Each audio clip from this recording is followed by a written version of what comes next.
Welcome back to Relaxing Retirement. I'm Elisabeth Dawson, and a couple things that we want to talk about today just so you can have a little bit more peace of mind when you're going into retirement or you're already there. And this is an interesting topic. Who are the beneficiaries of all the different things that you have? Now, it's one thing if you have a living trust, but I'll tell you about a story. It's called the Kennedy case. And this Kennedy case is not the family that you think about in Camelot, right? It's the Kennedy case where it was a daughter that actually went to the Supreme Court, and it was with her stepmother. Okay, why is this? So what ended up happening is Mr. Kennedy, when he was young, got married young, had a daughter young. His wife, unfortunately, passed at a very young age. He then later remarried, and now he was married for a while, and then the divorce did not end up amicably. Well, what he did is he actually went to an attorney, an estate planning attorney, and he basically asked for a living trust that would supersede all of his wishes that would ever have gone to his ex-wife because she was the beneficiary of these assets. So here's a big question. Why do you think it went to the Supreme Court? Well, the reason is because when her father died unexpectedly, the daughter went to his company's HR department and said, I'm here to collect my father's retirement, and I'm here to collect my father's life insurance. And he told me in this living trust that everything comes to me. She brought the living trust everything. Well, then there was a knock on the door and someone walked in. And who do you think that was? It was Mr. Kennedy's ex-wife. And Mr. Kennedy's ex-wife said, "Stop the paperwork, because guess what? I'm the beneficiary and I have it right here." And she had a document stating that she was still the beneficiary. Well, the reason that this went all the way to the Supreme Court is because there's over 10,000 baby boomers retiring each and every day. And they knew that this was going to continue to be a problem in the future. So think about this.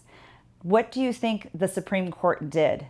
They voted 9-0, and 9-0 in favor of whom? In favor of the ex-wife, because the beneficiary forms of everything you have trump everything, and they follow where those beneficiary items should go.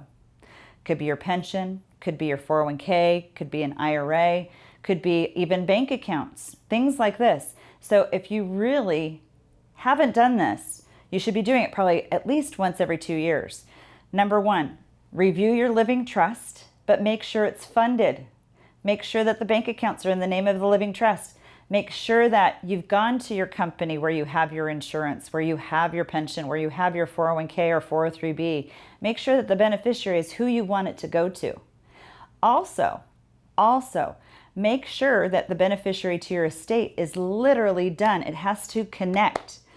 The living trust just doesn't supersede the beneficiary forms. Maybe it's a life insurance policy that you have sitting in a drawer at home and you haven't looked at it for 15 years. Those are things that you want to remember. Those are things that you want to do. So be smart so you can actually relax in retirement. And that's what this episode's all about, relaxing in retirement. And check those beneficiaries, check your living trust, make sure it is fully funded, and have peace of mind.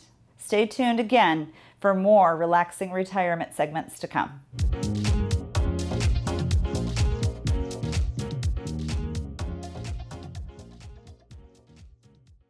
The information provided in this show is for informational and educational purposes only. This show is not investment advice, nor is it intended to address the financial needs of any particular viewer. The opinions expressed on this show are not intended to be an endorsement of any particular investment strategy or service of any other kind. You must make an independent decision regarding investments or strategies mentioned throughout the show.